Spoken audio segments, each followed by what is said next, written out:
Good morning, traders. Thank you for joining us on this WTV special on putting your mind over the market. I'm Jared Levy, Chief Options Strategist here on Wise Trade TV, and using psychology in today's market is not an easy thing to master.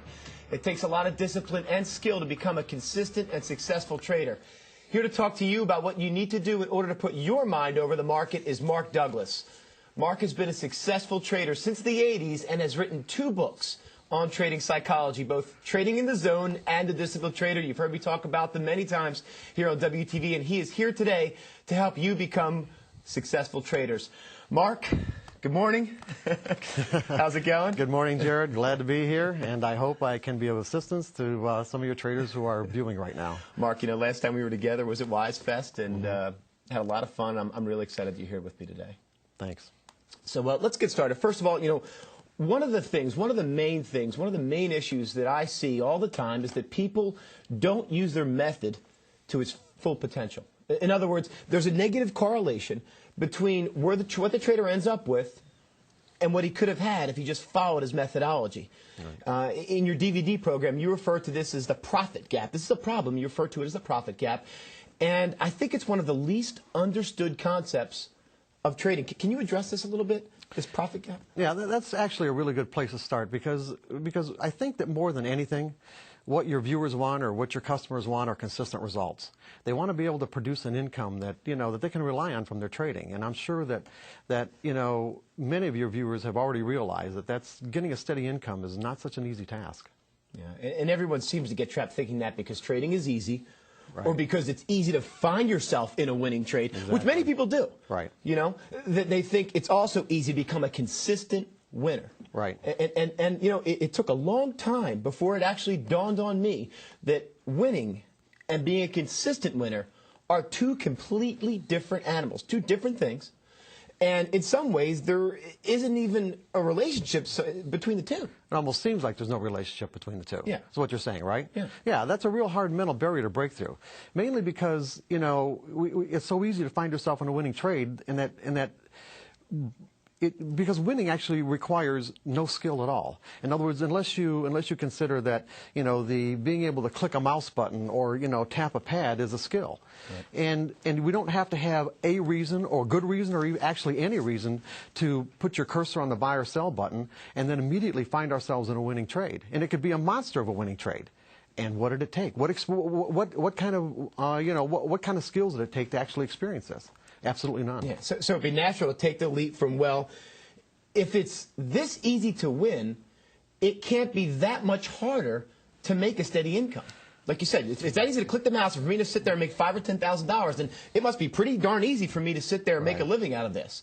And that's what I thought for a long time, but that is not the case. No, and that's exactly how I started out too. And I know, not unlike a lot of other people who are willing to, let's say, give up a real high-paying career to be a trader because they thought it couldn't be that hard. So what makes consistency so challenging? What's the big hurdle there?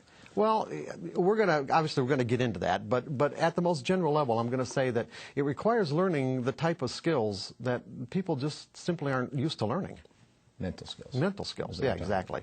In other words, it requires mental skills. Most people assume that because their technical method gives them a signal to get into a trade, that if the method produces a high percentage of winners, it will equate to a consistent income, not taking into consideration that the proper execution of those signals requires mental skills. Give us an example of this. Well, take for an example, a high school basketball player who, he'll go in the gym and practice throwing his free throws, maybe for even 2 or 3 hours a day. It wouldn't be unusual for him to be able to hit 50 in a row, would it? I mean, that's you see that all the out time. of the realm of reality, right? Okay, so the problem is that could he even hit 2 in a row if the circumstances were he was in the final game of the NCAA championship, his team is down 1 point, there's only a few seconds left on the clock, and he was just fouled. Changes everything. Yeah, under those circumstances, without the appropriate mental skills, hitting either one of those free throws is very unlikely. And regardless of how well someone could do it in practice, most people would choke. So really the skills you're referring to, what you're talking about, Mark, is actually staying focused on the process, staying positively focused on the process itself, in this case, of throwing the ball, in our case, obviously, of trading or following your method, right. And not being worried about blowing it, about the consequences of what could happen if this trade goes wrong. Exactly right. Just like what I'm going through right now. Trying to stay focused. Yeah, trying to stay focused on the process of this presentation and not blowing it. Well, you're doing fantastic, by the way. Anyway, with trading, we may have a technical method telling us what to do and giving us the potential to generate consistent results. But like the basketball player, without developing the appropriate mental skills, it's unlikely we'll be able to do what our method or trading plan is indicating without making a number of potential execution errors. In other words, to stay positively focused on the process of trading by doing exactly what we need to do, when we need to do it, without hesitation, reservation, or fear. Okay. That's interesting. So you see, no matter how good a technical method is at generating winning trades, turning those winners into a consistent income requires the ability to do or not do some things that the method itself can't help us with. For example, our method can't force us to predefine the risk of getting into a trade. Or if we do predefine the risk, our method can't force us to take the loss that ends up turning into a bigger loss. Right. And that's happened to everybody. Okay? Our method can't prevent us from moving a stop closer to our entry point where we get stopped out and the market trades back in our favor. Our method can't prevent us from hesitating and getting in too late. Or our method can't stop us from jumping the gun and getting in too soon, where the signal to actually get in never really develops. And our method can't stop us from getting out of a winning trade too soon and leave money on the table. Nor can it prevent us from letting a winning trade turn into a losing trade without having taken any profit. I know that all of our traders have experienced these issues. I know they have, and I think really what you're saying is that the methodology, and this methodology, folks, what we're talking about, we say the word methodology is the Wise Trade software, that's our method. And it can give us winning trades. We've seen, I know all of you have had winning trades, but it cannot give us consistent results if we're susceptible to making the kind of mental errors that you're talking about here. Okay? Exactly right. Yeah, that's exactly what I'm saying. And all the mental errors I just listed are the result of thinking, believing, or assuming that our technical method is telling us what's going to happen next on a trade-by-trade basis, and not understanding that technical methods aren't designed to do that. Technical methods and patterns are designed to put the odds of success in our favor over a series of trades. It may not seem like it on the surface, but there's some profound psychological implications here. What this means is the outcome of the signals generated by any technical method on a trade-by-trade basis are unique and random. In other words, there's no way to know in advance what the outcome to any particular signal will be or what the sequence of wins or losses will be over a series of trades. It's a mouthful. and I understand what you're saying. And I think, we need to, first of all, know that many of our viewers out there are experiencing the same sort of thing, okay? And they're probably going to have some trouble grasping this concept that by accepting the randomness of these outcomes, they can produce consistent results. That's an odd concept. Yeah, but that's exactly what I'm saying, Jared. I know it's somewhat of a paradox to think that events that have a random outcome can produce a consistent result, but think about it. This is the principle that's been used by casinos for hundreds of years. Right. Technical methods and patterns will give the individual trader the same kind of advantage the casino has over the individual player, if the trader can think about it from the proper perspective. On the other hand, if a trader who has generated his signal from a technical method hasn't learned to integrate this principle, this randomness principle, into his trading regimen, he will undoubtedly find that trading can be one of the most frustrating, if not exasperating, endeavors he's ever chosen to undertake. And I know there are a lot of viewers out there who may be experiencing frustration. In fact, I know there are definitely viewers who are experiencing frustration, but I'm not sure if they're making the connection that the reason because, they don't believe in this randomness principle where you can generate consistent returns by looking at the outcomes of their trades as random and unique. Right. They have to be able to view that as random and unique. That's, I think, the big issue. No, I know, and that's why we're here explaining it right now. You see, the frustration comes from our expectations. It's from expecting something from our technical method it just can't do. Technical methods define and identify patterns in collective human behavior. Right. Now, the patterns definitely exist. They repeat themselves over and over again. The problem is the outcomes don't always correspond with the patterns on a trade-by-trade basis. So what I'm saying is that, yes, we have patterns, yes, and they repeat themselves over and over, and our minds just naturally think, well, I have a pattern that's consistent, I should have an outcome that's consistent with the pattern, right. And that's not what I'm saying at all. What I'm saying is that there doesn't have to be a relationship between the outcome and the pattern. Right. So, and if the last trade was a winner, right. This trade, even if the charts are the same, right. Even if we've got the same exact signal, the same looking chart, there's no guarantee that this trade is going to be the exact same as the past one. Exactly. In other words, this trade, the trade I'm in right now, could turn out to be a winner. And does that mean that the next trade's going to be a winner? Absolutely not. This trade I'm in right now could end up being a loser. And does that mean that the next trade is going to be a loser? No, absolutely not. Yeah. This is interesting. I mean, I'm trying to... For us up here, you know, the goal, the main goal is obviously to take these concepts and reduce them down to the most simple of terms. So, you know, let's again back up here for a second. There are traders out there using WiseTrade every right. single day. They're getting the same exact patterns, okay? But what you're saying is even though the specific criteria is being used to identify the pattern, okay, for each signal, same criteria, right. same formula, same everything. Right. The chart pattern can look exactly the same. Yeah, everything. Right. The outcomes to each signal have no relationship to one another. That's right. That's exactly what I'm saying. That there's a random distribution between wins and losses over any sequence of trades that you might look at. And so, you know, and again, this is a very difficult concept to grasp, but it's really the traders who have grasped it, let's say, and learn how to think in what I call probabilities. Okay. They're the ones that don't experience the same kind of, you know, the same kind of emotional trauma that the typical trader does because they're expecting something that just may not happen. So for an example, if this trade's a winner based on this particular trade I'm in right now, based on the exact same criteria right. that, you know, or let's say I'm in a trade right now, or I'm getting into a trade right now, and the exact same criteria exists in the market that did the last time, I'm going to naturally expect it to be a winner if it was a winner the last time. Or I probably will naturally expect it to be a loser if it was a loser maybe the last time, or we had 2 or 3 losers in a row. And this could be a source of frustration for traders. Oh, absolutely. In other words, and that's exactly what happens. It is a source of frustration because if I'm expecting it to be a winner and it turns out to be a loser, I'm going to be frustrated. Not only going to be frustrated, I'm going to be disappointed, and I may even feel betrayed, depending on how much kind of energy that I put into the idea that the trade is going to be right. Well, how do we get over that? I mean, how does a trader take, you know, okay, so I've done all the things right. I've got my charts lined up. I've done everything I was supposed to do.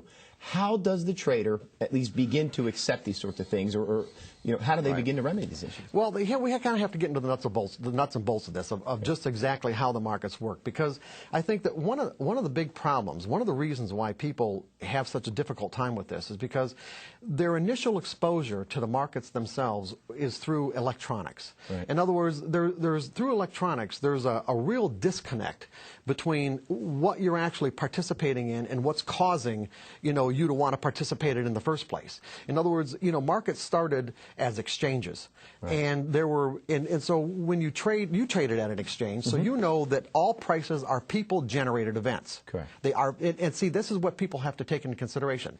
Everything happens because of what people believe.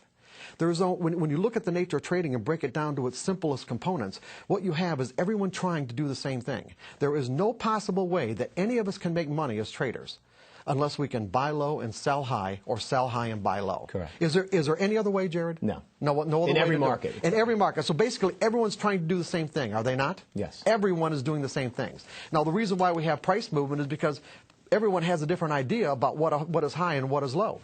Okay? Right. So now I get exposed to a technical method. Now, what does this technical method do? And this is the relationship that people need to grasp. If they grasp this relationship, then they can grasp this idea that you can take the same set of criteria and end up with random results. And it's this. It's like what people realized years ago is that you can take data points. In other words, data points meaning what you're doing is you're translating the human behavior, the human belief in if I'm going to buy into something visual. What's that? No, it doesn't have to be visual, but it's like it could be. Yeah, it started out being visual. It started out being chart patterns based on bar charts. But what you do is that if I'm going to if I'm going to buy, it's because right now, let's say the last price is 10, and I put in an order to buy something at 10, okay?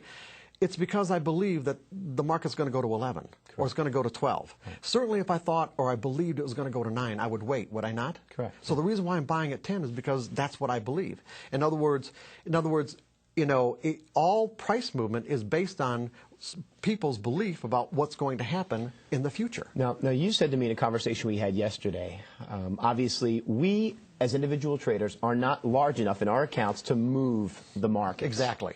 And so this is the next connection that people have to make, is that since all price movement is based on people's conviction or belief about the future, how do prices actually move? For an example, when you put in an order or I put in an order, I don't trade at a level where I can actually move prices.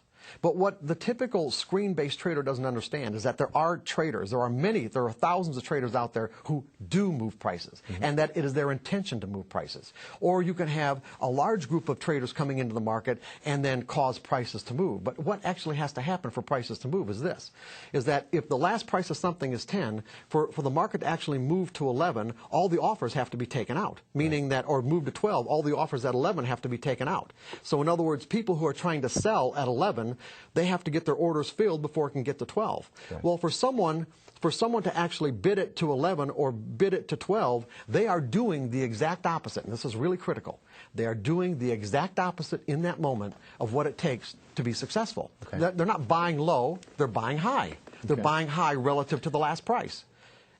Or buying higher relative to the last price. So how does understanding this concept, how does understanding what moves the markets help our traders to take it to the next level? Is this the first step for them getting control and understanding how the market's working? They definitely have to understand. They have to understand how prices move, because when they understand how prices move, then they'll understand how their technical method relates to this movement. Because what technical methods do, whether it's a visual pattern or moving averages or any wise trade or whatever, you're using mathematical formulas. Okay? You're taking data points. In other words, you're taking what people believe about the future, transforming them or transposing them into a data point.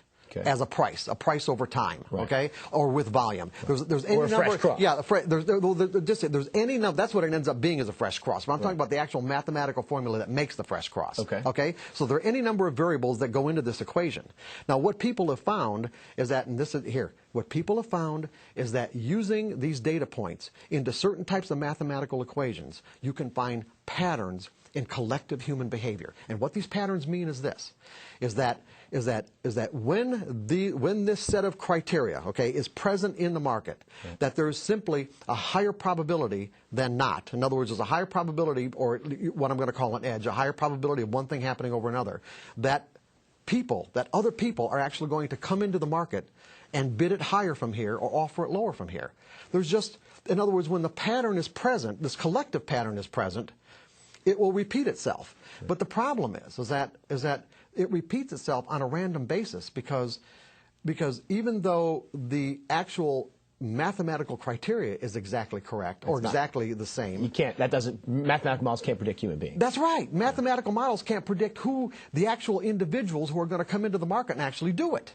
In other words, it takes someone to do it. When you put on a trade, if you're not going to make your trade a winner by bidding the market, if you bought something by bidding the market, using all of my money, using all your money if you bought something at 10, you could actually wipe out all the offers and bid it to 11 or bid it to 12 or bid it to 13. Now, if the price is at 13, all the trades that you put on at 10 are winners, right? Yeah, but I still bought it at 11 and 12. Yeah, but you're averaging up. But the point is, all the trades that you put on were winners. You actually made yourself a winner. That's correct. But what I'm saying is that when you don't trade at that level, we are actually obliged to other traders to come in to buy something at a worse price than what we thought was low to make us winners. So what you're saying is most of us out there are dependent upon someone else to move the market for us. We're trying to identify that pattern, obviously using the Wise Trade software to find those common entries. But again, it's a random event. But we're putting the edge, you said, in our favor. Yeah. Jared, when you put on a trade, okay, when you put on a trade, do you know who, now what we've done, we've reduced the market down to these terms, okay, that it takes someone else to make us a winner, right? Correct. Okay, when you put on a trade, do you think about who that might be, who might come into the market to actually make you a winner? No, of course not. Yeah, no. And if it turns out to be a winning trade, do you know who those traders were or who that trader was that actually made you a winner? No. Is there any way to know? No. There might be, but it'd be pretty hard to find out, right? I mean, you could go to the clearing firm, the firm that clears the bottom line is bottom line. Yeah, exactly. So what I'm saying is that when the pattern presents itself, like, okay, I have an edge here. When the pattern presents itself, we don't have any idea of who is actually going to come into the market to do this for us. And so there's no point in analyzing. There's no point in judging. There's no point in trying to figure out whether it's going to work or not. It would be like, for an example, if I said to you, Jared, I'm going to give you a coin, and this coin is weighted in a way where it's going to come up heads 70% of the time. Right. Now, just because I know mathematically and statistically that this pattern of coming up heads 70% of the time exists, is there still any way for me to know the actual sequence to heads to tails? Of course not. It's an infinite. Well, no, I'm saying, do I know the sequence? In other words, I'm going to flip the coin 100 times, and statistically it's going to come up heads 70% of the times. I still don't know which flips are going to come up heads. Which flips are going to come up heads. They say which flips. It's not the times. Right. Which ones? In other words, we flip the coin once, it comes up heads. Flip the coin twice, it comes up heads. The next one's tails. The next one's tails. The next one's tails. In other words, we could have streaks of heads or tails. Okay, yeah. We could have streaks in there. The point that I'm making is that there is no way to know the actual sequence.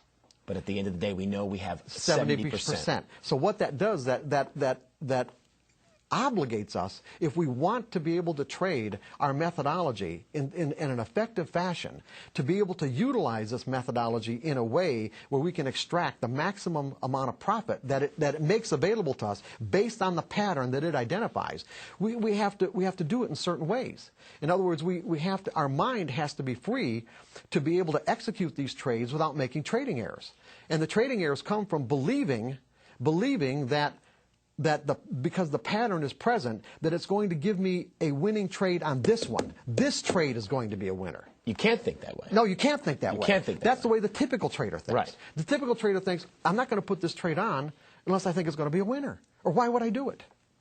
And it skews our expectations. See, it messes our expectations up. Let's back up a couple seconds here. There's some great stuff here, Mark, and I hope our traders are getting all of this.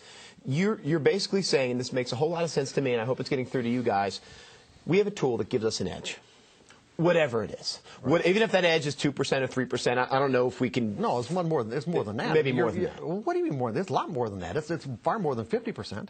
Well, I was saying greater than 50. Okay. I was using edge is defined as, I see. Okay. So maybe 55 or 56% of the time. Right. Let's just say. And the thing is, it doesn't even have to be 50% to actually make consistent money. That's what people can realize too. That depending on what the ratio is between what you have to risk to find out if a trade is going to work and how much profit it generates when it does, you don't even need a 50% win-loss ratio. Right. As a matter of fact, back in the 80s, there are, one of the most famous traders from the 80s, Richard Dennis, on a percentage basis, 95% of his trades were losers.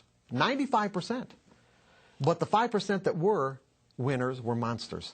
And he was able to put on trades at a 95% loss ratio and make, at the most at one point, I think around 1987 or 1988, he had $400 million. Is that using his edge or his money management, or a combination of both? A combination of all of it. Okay.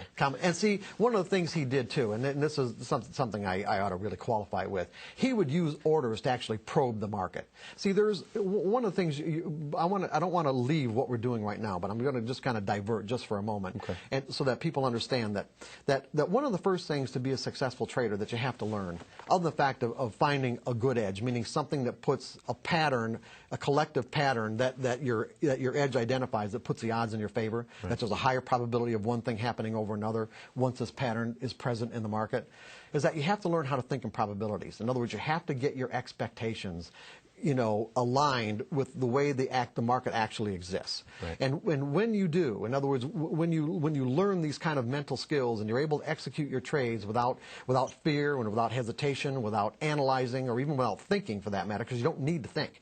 I'll give you an example. A professional trader, what a professional trader thinks about when there's an edge present is, does he think about whether the edge is going to work? Absolutely not.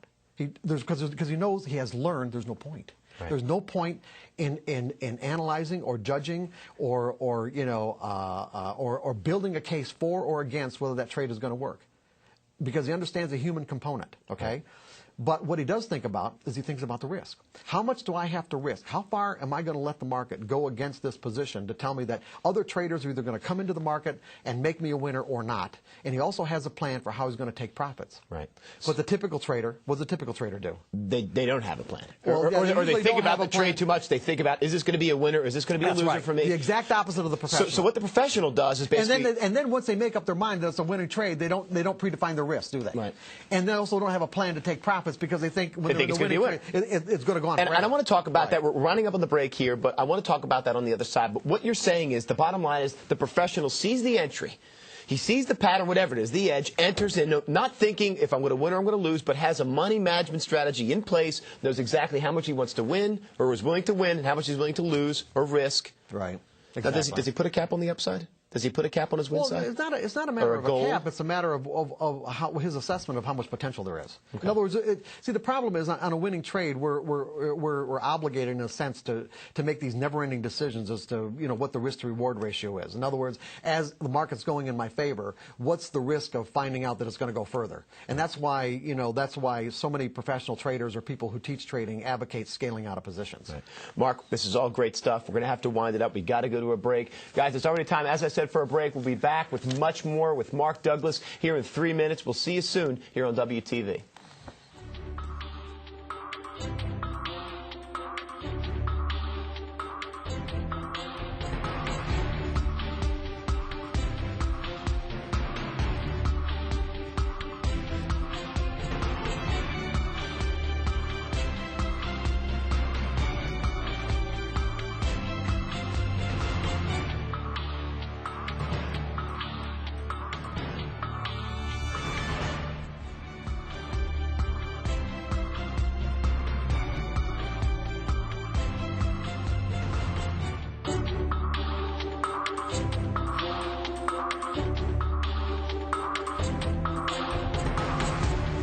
Okay, trading skills. Who are the professionals? We already talked about that. And why would it be beneficial to think like a professional trader? We already talked about that. What's the answer? Anybody can make money, okay? We kind of already established the fact that anybody can make money as a trader. Yeah, we're talking about consistency. What we want to do is we want to close that profit gap. We want to make sure that our bottom line results reflect the potential of our methodologies. Okay? And that's what the professional has learned how to do. The professional has learned how to close that profit gap. They have learned the appropriate skills to do that. They're people just like you and me, okay? They're no different. They really aren't. They've evolved into a different way of thinking about trading. That's the reason why they can do it. And you can do it too, with understanding and awareness. That is really primarily what this workshop is about anyway. Because when you think about it, if you've read stories of people who have aspired to greatness as a trader, you'll always find, with almost all of them, that there's this underlying thread, this underlying theme that virtually all of them have lost one or more of what they considered a fortune before they started becoming consistently successful. Why do you think that underlying thread or theme exists in their lives? What's that? Why do you think that commonality exists? Because at some point they lose so often and then come back from losing that, one, they gain the confidence that they can do it, and as a result, the fear dissipates. And as soon as the fear is gone, they're trading from a carefree state of mind, and when you trade from that carefree state of mind, everything about your trading changes. Remember that the primary skill that we're talking about here is simply trading without fear. This is a trading skill. It is the primary skill that you will have to acquire to create consistency, to trade without fear.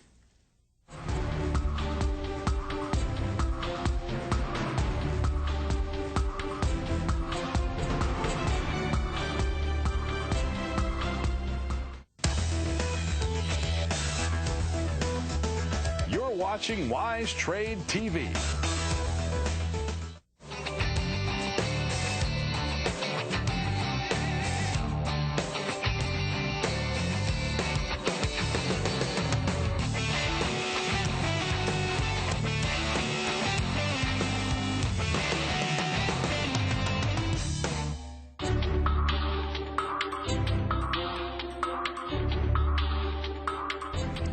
Welcome back to the WTV special on putting your mind over the market. I'm Jared Levy. Mark Douglas has been talking about psychology in today's market. Mark, let's continue with our conversation we left off with. We were talking when we left about the flip of a coin. Right. And you said that you had a coin that was actually weighted on one side. You gave an example how a coin was weighted on one side, and over a series of flips, that coin had a 70% chance of, in this case, landing on heads. Right. Whereas in our software, we give you the edge, and maybe with our software, you have a better chance of being right or having a winning trade if you get in on a certain pattern. Right. You also talked about how it's the word right that's really critical here. Okay. Right. It's the word right. In other words, what people need to understand is how does believing in a random result affect your expectations? Because see, what we don't want is we don't want to get into trading with the possibility of being disappointed, or the possibility of being dissatisfied, or being even betrayed, because a lot of traders feel that way. They really feel betrayed. And the problem is that when that potential exists, it has the effect of affecting the way that we see market information in detrimental ways. Because, in other words, all of us have these mental pain avoidance mechanisms that affect our perception of information. Right. So, for an example, if I'm in a losing trade, and I got into this trade thinking I was going to be right. Okay. In other words, I did all my evaluation, I did all my analysis, I did my work, I built a case. Right. It's like as the market's moving against me, I'm going to have the tendency to focus on information that tells me that I'm right and ignore the information that tells me that the market is actually trending against me. Okay. In other words, I can identify a trend, but I won't be able to identify that trend if I'm putting an inordinate amount of significance on the information that's telling me that I'm right, as opposed to ignoring the information that's telling me that I'm wrong. And see, and overall, if we want to be consistent, the principle that we need to keep in mind is that to be consistent, we have to cut our losses and let our profits run. We have to make more on our winning trades than what we lose on our losing trades. And the problem is that if I'm susceptible to being disappointed or betrayed, meaning I get into a trade, expecting it to do what I think it's going to do, that I'm going to have this tendency to distort market information that causes me to hang on to my losers.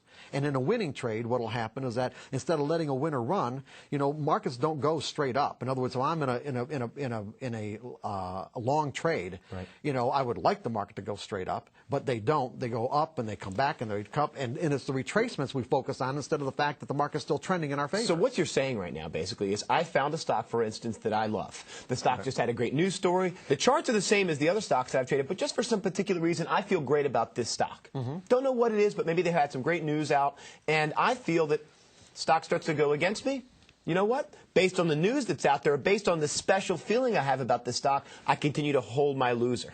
I continue to hold my loser until this thing draws down against me, and I'm in a major losing position. And I keep losing because I feel in my mind that I had some sort of special. This stock was special.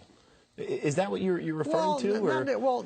Yeah, it could be anything. Because I know traders do that. Yeah, I know. It could be any variable kind of information that people latch onto. Okay. The thing that they have to understand is, regardless of the reason that they got into a trade, it doesn't.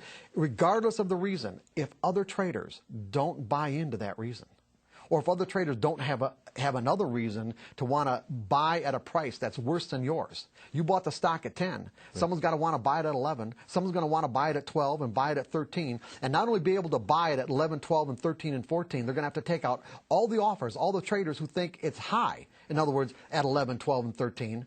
And so if these people aren't coming into the market to do that, well, then whatever reason you thought you had might not be so good. Right.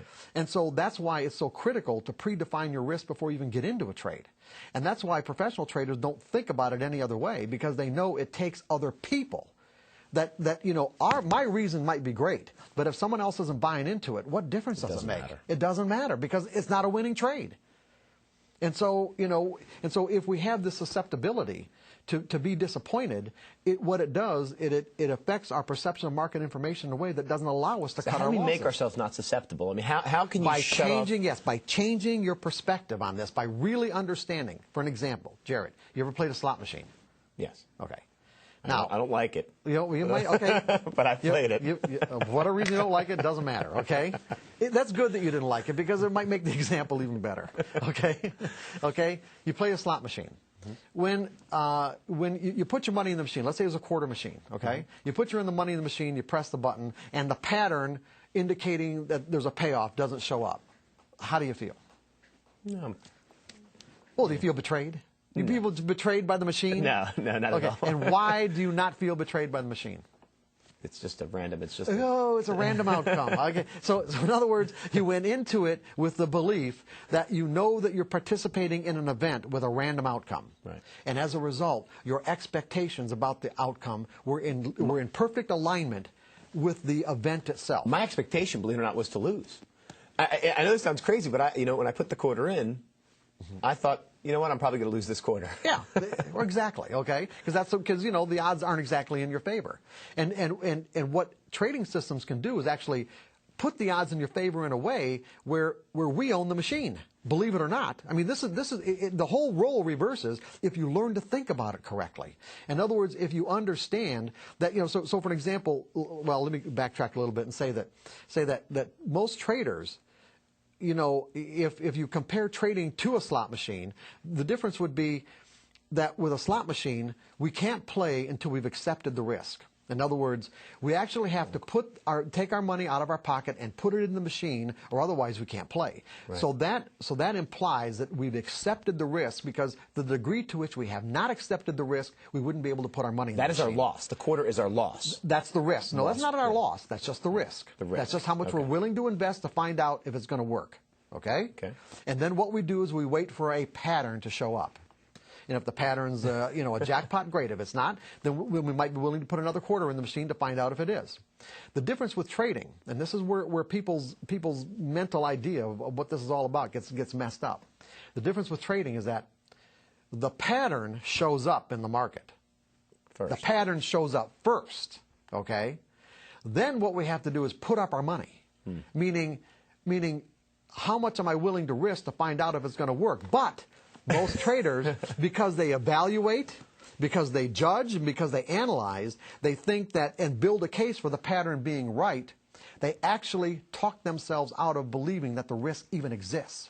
They might give lip service to the idea of putting a stop in the market, like some of those errors that I said in the beginning. Right. How many people put stops in the market and take them out, and then let what would have been a small losing trade go into a big losing trade? That's lip service. You see, well, okay, I've been told over and over again I got to put stops in the market, so I'm going to do it. But they haven't really accepted the risk. Right. We see that every day. Yeah, every day. Yeah, they haven't really truly accepted the risk because they don't want to be wrong.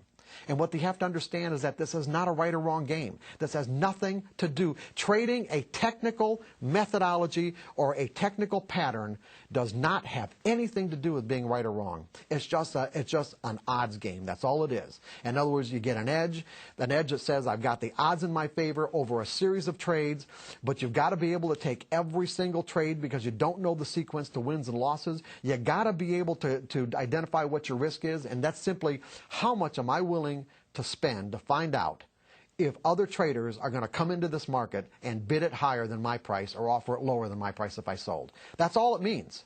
And then, of course, you have to have a money management plan for how to take consistent profits. Right. Which is another problem on itself. Oh, yeah. But see, the thing is, it's like when you change your perspective, when you change how you think about this, okay, it's like I know there's a random outcome to these patterns. And so I know it's not right or wrong. And so what potential do I have to get disappointed? No more potential than what you had to get disappointed by putting a quarter in a slot machine and it didn't come up with a jackpot. Right. And see, this is the critical thing here, Jared. You got to be able to change the way you think. This is what's the title of this program? Mind over markets. Okay, you got to be able to change the way you think.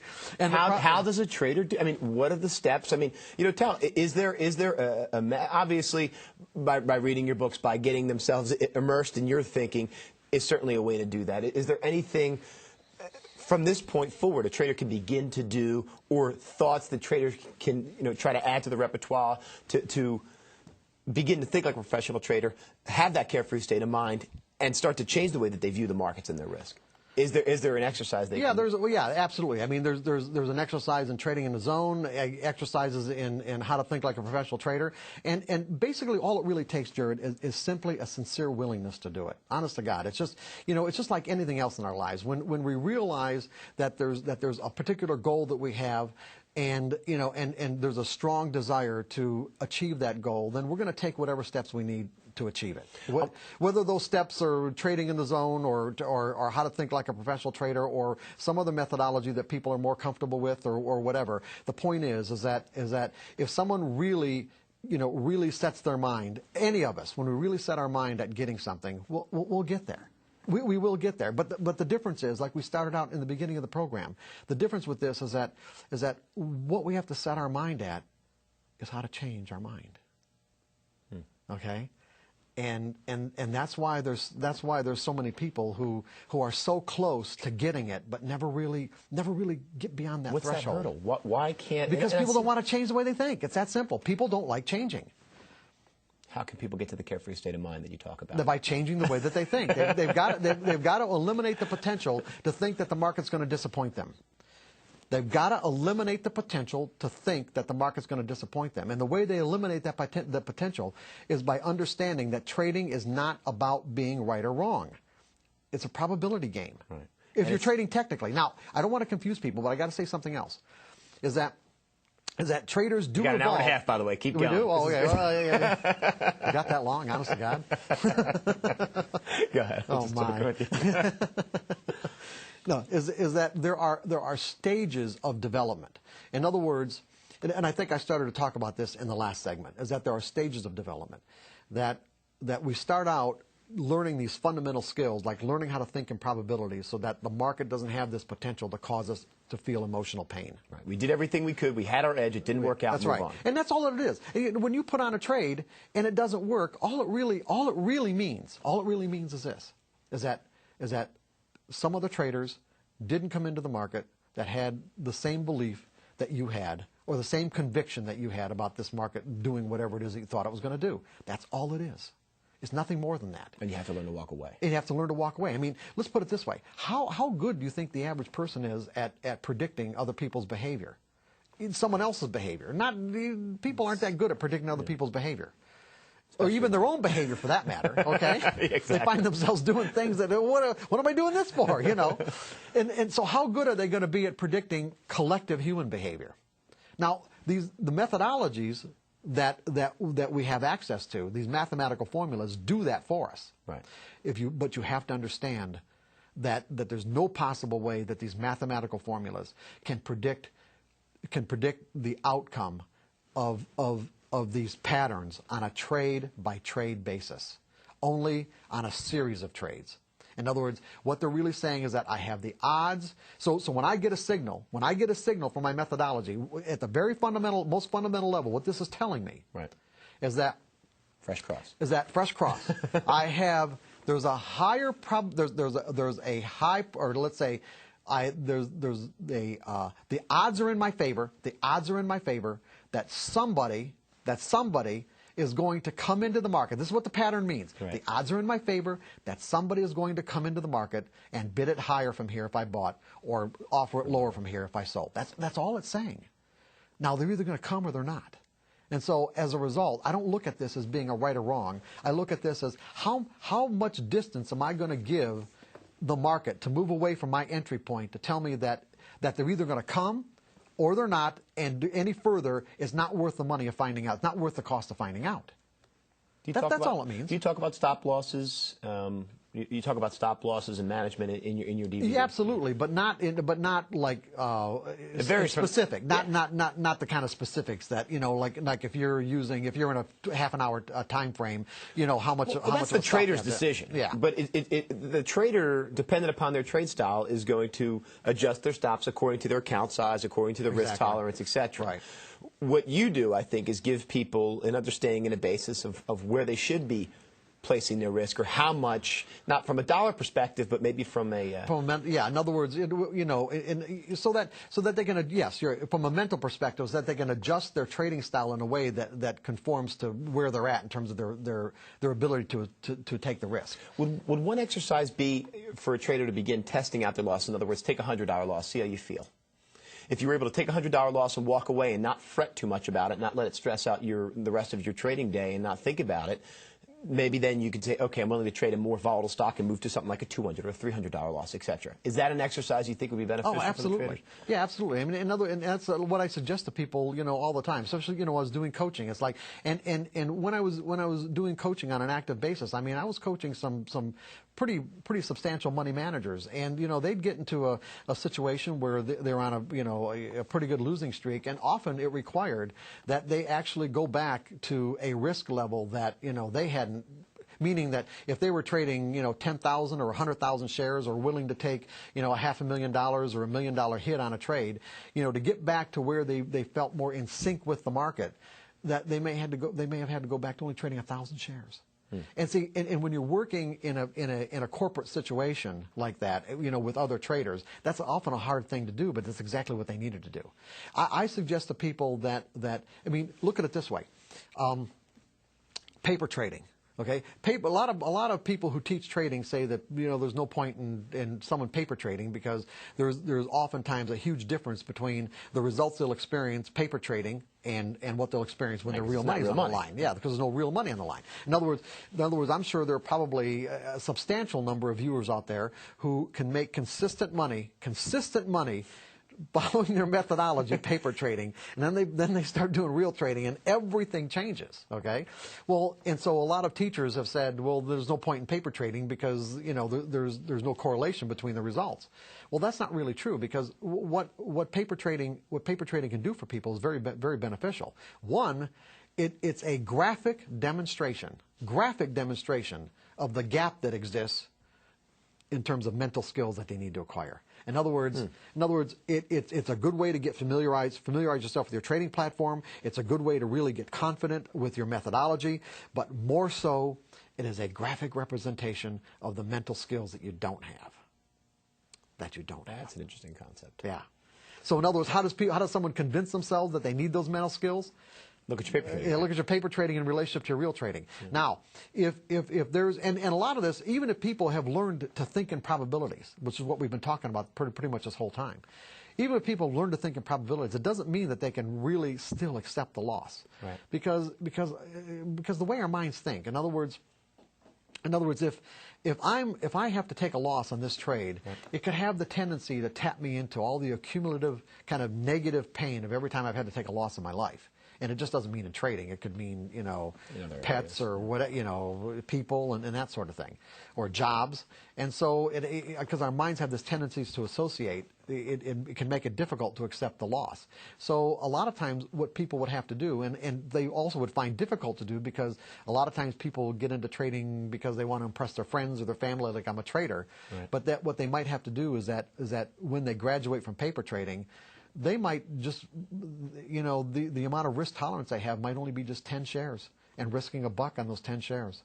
And you think, well, what's the point of that? Well, the point of that is that, when you can trade those 10 shares flawlessly based on whatever your methodology says, and do it without any fear or because you were able to make those trades in the paper. I mean, you made those trades in the paper. Then you can go to 20 shares and see how that feels. Then you go to 30 and gradually work your way up. And people aren't willing to gradually work their way up. This is a concept that we've never even talked about. I've never actually heard it put this way, Mark. I have to be honest with you, where you look at your paper trading account as almost your goal, if you will. Almost like, this is where I could be if I was trading from a carefree state of mind. Absolutely. It's perfect.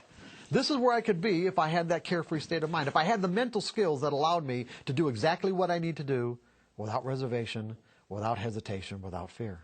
That's the way that we can, and that's, and that's basically what we're getting at. How do we use the methodology that we have and the capability and the potential of that methodology to its maximum? You need the mental skills to do it. You made reference before, both at WiseFest and earlier we talked about some events of pain in your life. And a lot of our traders right now feeling some pain with what's been happening in the markets the past couple of weeks.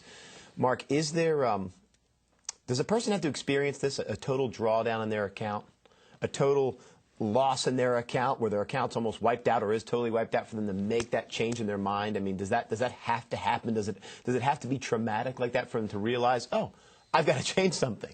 I'm saying this, and obviously it can be done without that, but have you found that predominantly out there, in the people you've taught over the years, have people had to experience a high level of trauma before they can actually make the change? Or can someone just in the normal course of every day with a little bit of dedication, actually? And I'm not trying to be rhetorical here. I really want a serious answer, because there's people out there right now that I'm sure are thinking the same thing. Do I have to lose my whole account? Does this have to happen for me to make a You aren't in pain right now, are you, Jared? What's that? Yeah. I'm good. I've been out of the market all week. I'm just kidding. Yeah, well, you mean like the gutter principle? Yeah. Is that what you're referring to? Explain the gutter principle. The gutter principle, in other words, how much in the gutter do you have to be before you're willing to say, I'll do anything? Mm-hmm. As a matter of fact, this kind of brings something up. Is that when I was actively coaching, my coaching clientele basically fell into two broad categories. One was with traders who were already successful, who were already consistent, and what they wanted were, they wanted fine tuning. Okay, they wanted creative ways of fine tuning themselves so that they could actually increase the amount of money that they make over a year, or whatever. And then you had the other group was they're literally in the emotional gutter. Okay, they're so exasperated, they're so frustrated because of the potential that it's so obvious what the potential is, and yet there seems to be these invisible barriers that keep them from getting into that potential. That they come to me saying, "I'll do anything." And that's, now everyone has different tolerances of pain before they get to the point where they say, "I'll do anything," and mean it, and be sincere, and mean it. Well, and mean it. That's the whole thing. They got to mean it. Mark, we're wrapping up the show. We have a couple more minutes now. There was a couple points I know you wanted to make before we end up this show. And guys, just so you know, next show we're going to open up to phone calls and emails. So if you want to start lining up your emails or your phone calls, do that now. Mark, a couple more minutes to go. In this arena, I mean, is there any message you can give to our traders or any final thoughts, maybe a mantra, something? No, just basically just to kind of sum up what we've been talking about, that if consistent results are your objective, then you're going to have to learn how to think like a professional trader, because that's what they do. They make consistent results. That's why they're pros. That's why people give them their money to manage. That's why they have jobs where they actually trade for a living, because if they didn't make consistent results, they wouldn't keep their jobs. And so to do that, you have to learn to change the way you think about trading in a way where it doesn't cause you to have this potential to think that you're going to be disappointed or betrayed or put you into a state of emotional pain. It's like getting to that carefree state of mind. And once you get to that, once you shift your perspective, everything changes. It's not about being right or wrong. And when you really understand that, and then you go through the process of learning how to accept the risk of losing, then everything about your trading will change. So when the patterns present themselves, you trade them. You trade. You don't think about it. There's nothing to think about. It's like, don't think. There's nothing to think about. And you trade within your means. Except the risk and how you're going to take profits. But I'm saying the pattern itself, when the pattern presents itself, there's absolutely nothing to think about. That is the objective part about trading. You can know. Yes, there's no way you can know what the outcome is going to be. Mark, we do have another hour, like I said, so we've got plenty more time to go. One last thing I wanted to ask you real quick. We've used this word edge a couple of times. Right.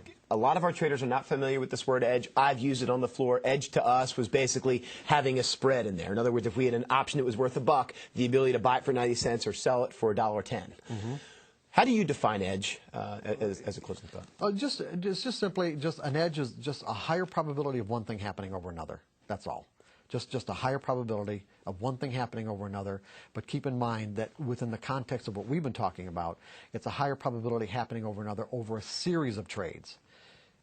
A series, okay? So in other words, like for example, what I do is I teach people to trade in sample sizes. Right. So that instead of saying to themselves, I'm going to take the next trade, I'm going to take the next 20 trades. Right. I'm going to keep myself in the game. I'm going to keep myself in the game and see what happens over the next 20 trades. And then if I get the kind of results that I like, I'll take another 20. If I don't, I'll tweak my methodology so that I get better results.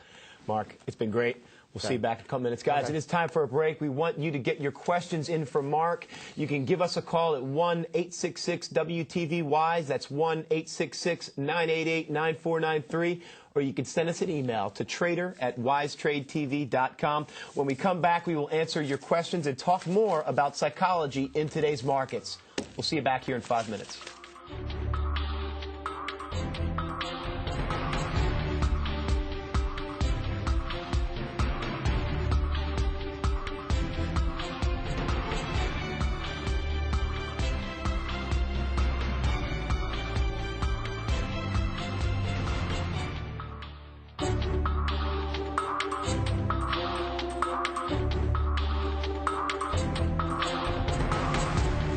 this is kind of maybe a long drawn-out introduction to the fact that what we're talking about here is that you guys have a really wonderful trading methodology where there is an enormous amount of potential for you to be able to make a consistent income from being able to take full advantage of the potential that this trading methodology offers you. But I would say that there's probably, it wouldn't be unfair for me to say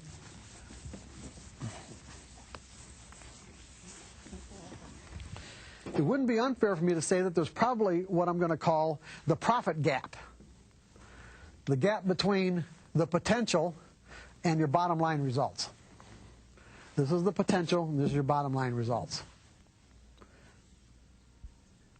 Most people think that when they realize that this gap exists, that somehow learning more about the markets is what's going to fill it. And what you're here today to learn is that that is categorically not the case. You have to learn more about yourself and how you interact with your trading platform and the market to be able to fill this gap. There are psychological skills involved.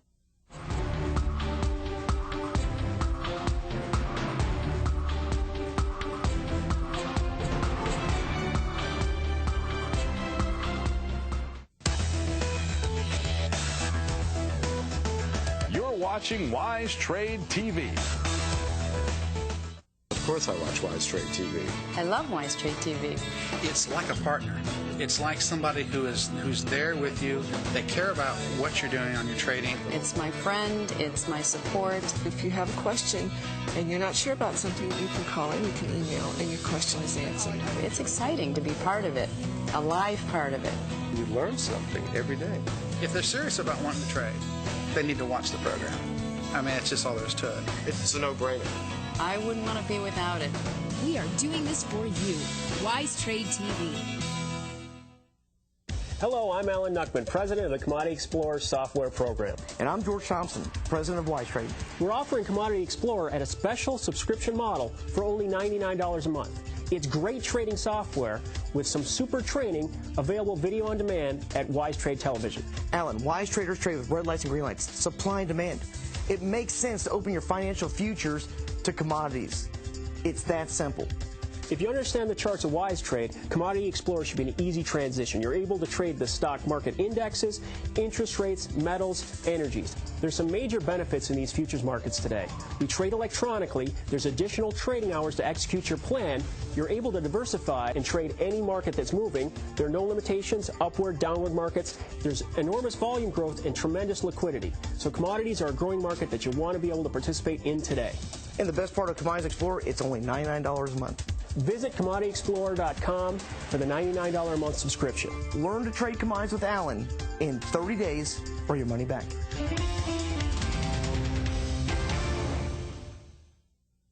For 12 hours each trading day, Wise Trade TV is your ticket to finding great trading opportunities in all of the markets. Now, every Monday through Thursday, the last hour of Wise Trade TV is devoted to personal investor training.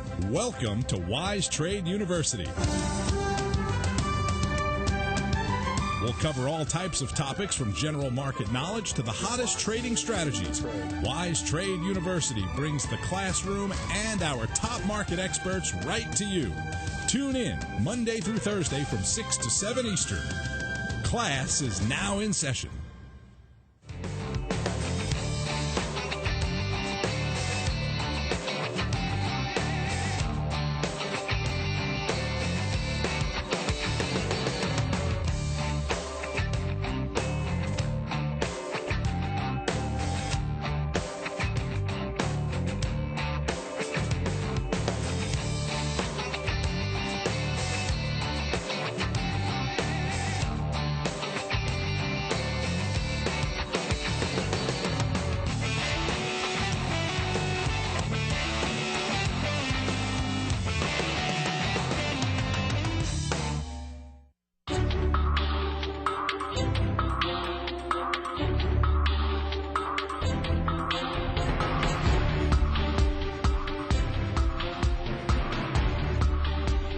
morning. Welcome back to the WTV special, Mind Over Market. I'm your host, Susan DeFore.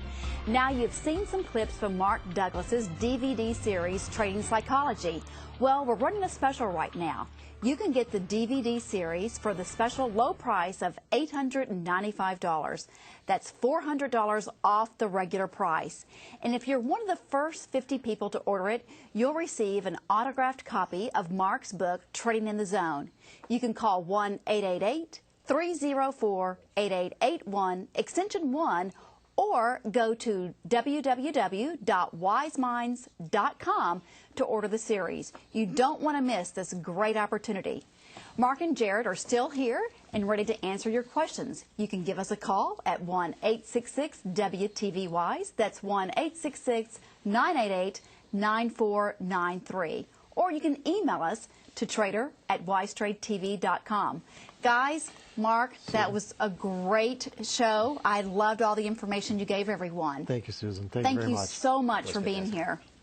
I know at Wise Fest everybody was thrilled to actually get to meet you and see you in person. So it's a special pleasure to have you as a special on WTV. Thank you. Different for me. I've never been on live TV before, so this is. Well, you're doing a great job. Thanks. Well, you know, guys, we have lots of callers and emails to no surprise. So why don't we get right to the phones? Let's get going. We have a call from Brandon in Massachusetts. Good morning, Brandon. Hello, guys. Brandon, hey. And lady. Good morning. What's your question for Mark? It's not really too much of a question. It's mainly I'm a complete clean slate. I learned how to trade through Wise Trade. I didn't know anything before, and I just thought you guys want a perspective of not knowing anything. And your analogies that you used were great. It really made me understand what's going on. And what I just want you to comment on what I've taken from it. That's okay? Yeah, we'd love to hear it. These are the things that I've gotten. Why is trading not guaranteed? It's because prices are determined on predictions of what other people will do. And technology can record what other people have done in the past, but cannot predict what people will do in the future. Right? To a point, yeah. No, they can predict what people will do in the future, but just not on a trade by trade basis. In other words, you're going to get it's like I'm going to go back to the coin. What Wise Trade or technical methodologies do is give you a weighted coin. Where if I've got a coin that says that 70% of the time that you flip this coin, it's going to come up heads, then that's what your technology, that's what your technical methodology does. It gives you that whatever percentage edge. It just means that on each individual trade, which is what the tendency that most people have to do, is they try to figure out if this trade is going to work, not if the next, not what's my percentage of wins to losses over the next 20 trades, or the next 10 trades, or the next 100 trades. That's a good point. Edge. That's a good point, Jared. Edge. Okay, Brandon, well, thank you for calling on that. We have another caller. It's Miss Amber in California. Good morning, Amber. Hey, Amber. Susan, Jared, Mark, hello. How's it going? Good to hear from you. Oh, yes. Hey, you know what? Thank you, Susan. Mark, thank you so much for being here. Thank you. Your book, pleasure. Trading in the Zone, I read it cover to cover. I love it. I think it's neurolinguistics for trading and for traders, and I loved what you said about scaling out of positions. That made so much sense to me. There are little bits and pieces in that book, you know, that a lot of people don't. It's not just, you know, blanket psychology. I mean, there's so many little intricacies in that book that'll help you with your individual trading if you pick them out. Talk about scaling out. Where did you come up with? I mean, obviously. Where it occurred to me to scale out was back when I first started trading. Well, not exactly when I first started trading, but while I was working at Merrill Lynch at the Chicago Board of Trade as a retail broker, by the way. And I used to keep meticulous records, and I would analyze my trades. And I found that And I found that rarely did I get into a trade where it just stopped me out immediately. In other words, where the market never gave me anything. In other words, I get into a trade, let's say I bought at 10, and next thing you know, price is at 9. It never went to 11, okay? Right. So that was maybe 1 out of 10 times that would happen. And then I saw that there were a certain percentage of my trades where it went, if I bought at 10, it would go to 12 or go to 13, and then go back through my entry point and stop me out at let's say 6 or 7. So it actually gave me something, but I didn't take it because I was looking for something more. And so what I did is I analyzed my trades in this way and put them into categories in terms of the percentage times that it would go in my favor in relationship to when it didn't, and found that I could give myself consistent results if I started scaling out. In other words, I would take a part of my position off at a very small amount. Let's say, just to make it easy, I trade a lot of silver and gold back then, but just to make it easy, where I would take a first third of my position off at, let's say, 3 or 4 cents in silver.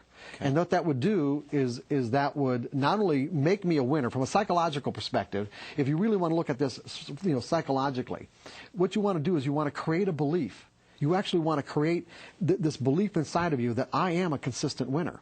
Right. And what will happen is that when that belief gets integrated into your mental, as part of into your mental environment as part of your identity, as long as, of course, the steps that go into making I am a consistent winner are consistent with that belief. In other words, it becomes a part of your identity, and you just function out of that belief in a way that you don't even have to think about it anymore. That increases your confidence. That's right. It not increases it. It's just who you are. So in other words, if I want to actually believe that I'm a consistent winner, then I have to do something that creates that. So by taking off at least a third of my position with a small amount, what that would do is that would reduce my risk. So if the market did go back and stop me out, it wasn't stopping me out in my whole position, but if it didn't, then of course I had a spot where the next third came off, and then a predetermined spot where the next third came off. And now the problem with scaling out that a lot of people have is that if they get into a monster trade, they're the loss potential of, if I had the whole thing on, I'd just made so much money. But again, it's like, what's your objective? If your objective is to get those monster trades, then it's going to be inconsistent with producing consistent results. So you have to be clear about what it is that you're trying to accomplish. I really like that, Mark, because there are a couple of things you said that I really like, and one is setting yourself up for success. And it's sort of like what you do with your children when they're smaller. You want to reinforce the positive things that they're doing correctly, because then they know, you know what, I can do this. And so by taking those profits as they're coming, you do have that mental state. Absolutely. It's really critical. It's really important. I think it's one of the most. Once people get some of the fundamental skills out of the way, it is probably the most important thing they can do for themselves. Is what I call take money as the market makes it available. Have a plan for taking the money as the market makes it available, because we don't know how far it's going to go. I do something called kibbles and bits, where I just say, you know what, I could just try and grab 5 and 10 cents. I know that with my trading, from what I've done in the past and based on the tool that I'm using, it's very easy for me to grab 10, 20 cents out of each of my options. Now, if the option costs $2 or $3, that could be 30% or 10% of my trade, depending upon the cost of the option. So little bits and pieces, just trying to eke out small wins, and then again, instills confidence, makes me feel good in my trades. Absolutely. Well, we have another caller on the line. It is Lee in Ohio. Good morning, Lee. Hey, how y'all doing today? Hey, Lee. It's good to hear from you. All right. I just, I talked to you when I was down at Wise Fest, and a lot of things that you were talking about, I was telling people and teaching people. But once I talked to you in the way that you really summed some things up, it just really just brought it even to light even more for me. Now, one thing it has did, it made me trade so much from a carefree state that if I see a fresh cross on a day and a good month and a good week, I get in it and I mess around and be in 20 different trades. but could there be too much of a carefree state of mind? You say what? I was asking Mark if there could be too much of a carefree state of mind. Well, I look at it, and it took me. The only thing that I don't play is earnings. Okay. And it took me to, me and you were just talking about it yesterday, Jared. It took me to the mindset that I don't care what the market is doing. If I see the charts is right, I'm getting in, period. Right. I don't even think about nothing else. And it's so funny, when the market went down, I lost some money, and a couple of my friends called me, and they was like, you should sell everything. You should sell everything. Liquidate your account. And I'm laughing. I'm laughing at them. They was like, why are you laughing? I was like, I'm going to win some, I'm going to lose some. I ain't worried about it. I'll make it back. You know, and that was my mindset. And it's just funny that when you get that mindset, you don't just think, you don't even think about nothing else. Yeah, Lee, it's important for you still to have a plan. Oh, no, I got a plan. I got a plan now. No, I do have a plan. And in Lee's defense, if there's one thing Lee has, it's a plan. But it's funny when you said the carefree state of mind.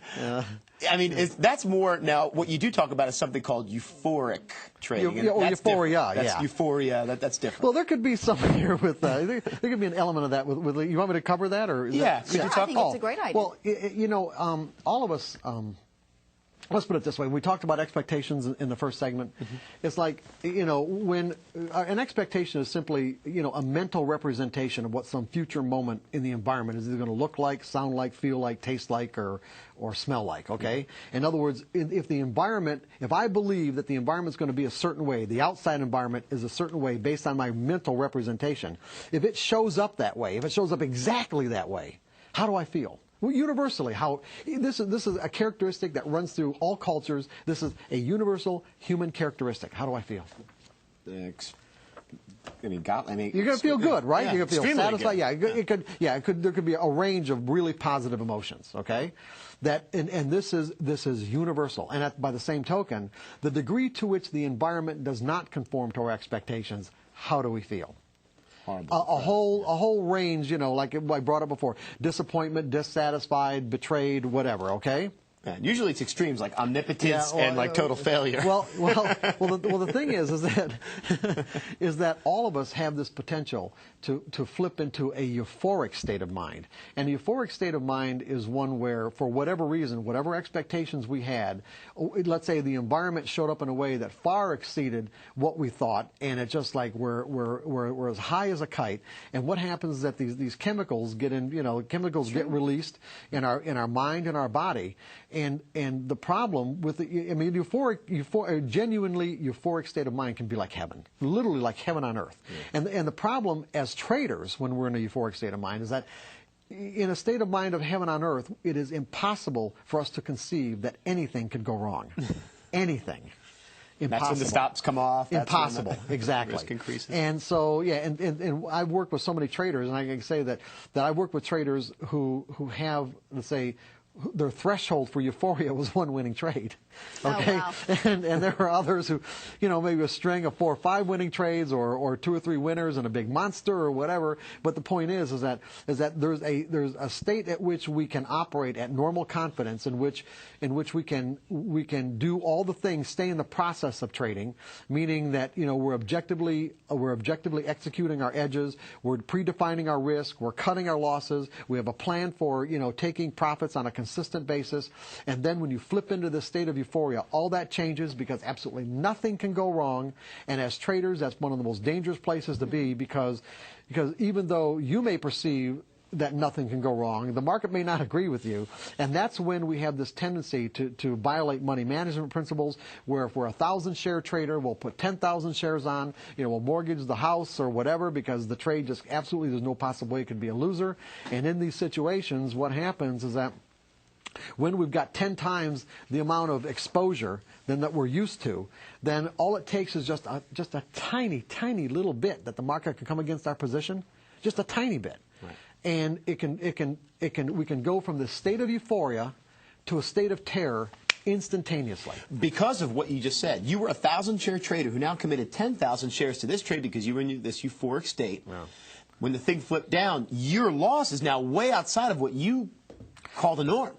Well, it doesn't even have to be a big loss. It doesn't even have to be. It could just be the fact that nothing could go wrong, and so therefore, it just shatters the state of euphoria, so that we go from heaven virtually to mental hell instantaneously, and it puts us in a state of mind freeze where we just can't even get out of the trade, and we're just sort of watching the market take our money away and not able to do anything about it until something snaps inside of us and we get out. So that mid zone, you kind of want to stay in that. Yeah, you want to stay in normal confidence. And what I was picking up about Lee was that he may not be violating money management principles, but when he realized that he could trade from a carefree state of mind, he was kind of doing many trades. You see, he might not have been planning all these trades out and just going from, instead of doing, if he was a 1,000-lot trader or a 1,000-share trader, instead of doing 10,000 shares, if he was just trading 1 or 2 markets, he's trading 20. Okay, right.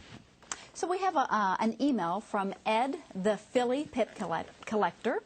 He said, did most of the knowledge that you're sharing today come to you from your mentor or mentors or from practical experience? How long of a period of time did it take you to trade without fear from the time you started trading with real money? Thank you again for the benefit of your knowledge and expertise.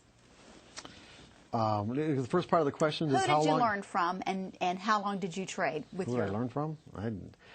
I started writing The Disciplined Trader in 1982. There wasn't really back in 1982. There weren't even that many trading books available. So this was a personal revelation. Yeah, so this was from your own experience that you're writing this stuff. This is all from my own experiences. Yeah, as a matter of fact, it had to do with losing everything that I owned as a trader, and at the same time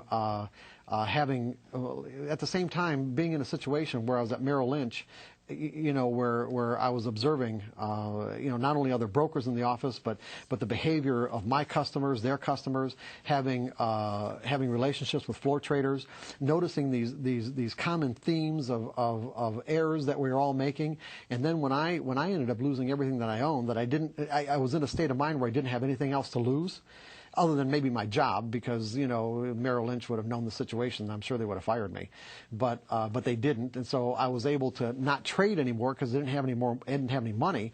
But at least I still had access to the markets. I still had access to being a trader, and when people really genuinely tap out, they don't get to trade anymore because they don't have the financial resources to do it. Right. So I was in kind of a unique situation where one, and this I could probably explain it, but I'm not going to do it here, in that I just knew that trading was psychological right from the very start. It just made sense to me that it wasn't technical as much as psychological. So is it because of your observation of not only what was happening to you, but everybody around you, and then you had bottomed out? Yes. So you got rid of the fear there because you had already experienced. Yes, I had extensive journal work that I did, and so in 1982, when I came to these realizations about myself and about trading, and when I didn't have anything more to lose, everything about my trading changed because it was like the fear dissipated, and it's like I started making consistent money for my customers.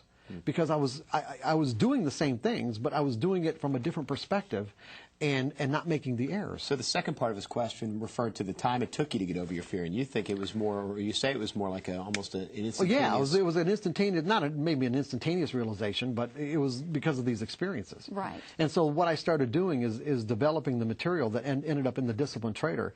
What I didn't anticipate, because I never grew up aspiring to be a writer or thought that I would be, is that, having very much of a trader's mentality back then, I would say, okay, this is going to take me 6 or 8 months to do this. It ended up taking me almost 8 years.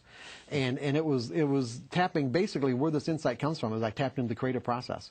What I mean is that I specifically stayed away from any other material that had anything to do with even psychology or trading. There wasn't really anything on trading psychology anyway, except for one book, Jake Bernstein's Investor's Quotient, that came out in 1980. But otherwise, I specifically stayed away from it because I realized if you ask yourself questions from a sincere space of being open to any answer that comes, you'd get any answer that comes. And so I was really developing this material as I was going along. Very good. Well, we have another caller on the line. Good morning, Keith. How are you? Good morning. Keith, I'm great. What question do you have for Mark? The question I have for Mark is this. You're speaking of learning to get into that carefree state of mind and starting small. You said, example, 10 shares to gain that consistency. When would you then increase it? 70%, 80%, then increase? what would be your guideline, or would you go by a psychological guideline? That's my question. Interesting one. Thanks, Keith. I'd go by a psychological guideline. In other words, when you can trade 10 shares perfectly, in other words, when you can set up a trading plan and execute that plan, when I mean perfectly, I literally mean not just execute the plan perfectly, but execute it without any conflicting or competing thoughts about what you need to do and when you need to do it. In other words, it wouldn't even occur to you to make a trading error. And then what you do is you move up to the next level and see how well you do. Is P&L an equation here? Profit and loss, is that an equation? Well, not necessarily. I mean, you can do an exercise like that and not even take profit and loss into consideration. That, in other words, there are many times I've set up for people, trading exercises that really didn't take into consideration how much profit they might have. It was following the plan. It was following the plan. Because we know we're going to lose, Jared. That's right. Right. It's so following you can the plan. live with that loss and just keep moving forward. Exactly. In other words, how well can you follow the plan? And then if you can follow the plan without any conflicting or competing thoughts to do other than what you set out to do, then you up your size. And if you're real comfortable right off the bat, you can up your size even more. But if you find you're not comfortable and you find yourself making trading errors or even thinking about making trading errors, then stay at that level until that doesn't happen anymore. That's great advice. Thank you for that. We have another caller. Frank is the first time calling in. Thank you for doing that, Frank. What can we do for you? Frank, are you there? These are good questions, by the way, that people are giving us. Good stuff. They really are, yeah. Okay. Yeah. Well, I don't think we have Frank on the line, so let me go to one of our emails. This it says, since you cannot know that a trade will be a winner when you enter it for the same reason, can I assume that a profit target is the same psychology? Assuming that the next tick after I exit a trade, after reaching my pre-assigned target profit, will be a down tick is the same false assumption as when I enter the trade thinking that the next tick will be an uptick, that I must wait for the market to tell me that the trade is over. So it's kind of the reverse.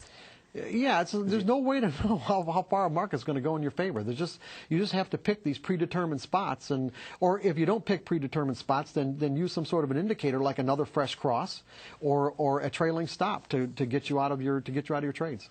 Very good. Okay, our next email is from Hal in Pennsylvania.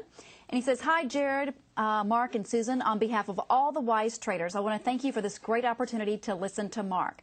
The question I have for Mark is, over the years, have you found that a day trader can be as successful as a swing trader or long-term trader, provided stops are in place and a good trading plan is in place? It doesn't. It really how you categorize the way people trade is virtually it isn't even relevant. In other words, it depends on how you think about your trading and what you're most comfortable with. So I would think that your trading style has to fit your personality and your time allotment. That's right. Yeah, so a day trader who's got their mind right is going to be just as successful as a swing trader who's got their mind right, and a swing trader who doesn't won't be any more successful than a day trader who doesn't. So. Well, Jared, you touched on something that earlier when I was watching the program, I thought we would ask Mark. If somebody is new to trading and they watch Wise Trade TV and they see that we have all different trade styles and we even have all different markets, a common question we get is, how do I determine what trade style is suitable for me? And how do you think that from a psychological standpoint? Not necessarily, maybe they can spend all day at the computer and they have time to do that. But for who they are, how do you help determine what type of trader is more suitable for their personality? That's a good question. And it's kind of tough one to answer, too. You'd probably have to meet the person. Yeah, for me, it's like even when you do personal consultations, it's like what I realize is that you can't put people into categories or pigeonhole them into certain boxes. That everyone's mental ecology is unique, and you have to respond to that kind of uniqueness. So how a person goes about determining what trading style is most appropriate for them would pretty much be based on what they're attracted to. In other words, even for me, for an example, for many years, I learned to trade as a swing trader because we didn't have access back in the late 70s and early 80s. We didn't have access to market information. There weren't all these platforms and computer. Because personal computer hadn't even been invented yet. So what we had to do is we had to call our broker for the high, low, and close and keep our own bar charts. So to day trade was absolutely impossible. Right. A day trade away from the market, not being on the floor. However, and so because that's the way I know how to trade, years later, it's like, I'm kind of losing interest in trading, and the reason why is because I don't have the toleration to sit in front of the screen all day long to wait for 2 or 3 trades. Right. My nature is that, I want to be active, and if I'm going to sit in front of the screen, I want to trade. So basically, I had to come to the realization for myself that, even though, yes, I know how to swing trade successfully, I got to learn how to day trade successfully, or otherwise I won't do it at all. So, So in a way, if you think about somebody that likes to go skydiving and, drive fast cars, and they're really always wanting kind of that high adrenaline, position trading to them would probably be very boring. That's right. Absolutely. So kind of take a look at yourself like that. That's right. Okay. Yeah. Well, let's get our next caller. It's Doug in California. Thanks for calling in, Doug. What question do you have for Mark? Well, first, Mark, thanks for being there. And I had a comment and then a question, which is that I read your books, and I saw you at WiseFest, and I've seen the DVD, all the DVDs, and they were wonderful and life-changing and great. So I just wanted to thank you very much about that. Thank you. I seem to need one more thing, which is I needed to get smacked. Mark does that for a small fee, Doug. I see. Okay, right. Oh, that's all I can afford. Not anymore. I worked in high tech, and I understand Google and Apple, and I knew the iPhone was going to be a big deal, and I knew that Google wouldn't be making a hardware phone and all that. And basically, I was really arrogant, and it took those things cratering for it to really hit home that my knowledge was nothing. It was worthless, and it's just exactly what you've been saying. And I had the theoretical knowledge, but now I got it for real. So I'm making some big changes, and you're just a life changer, Mark.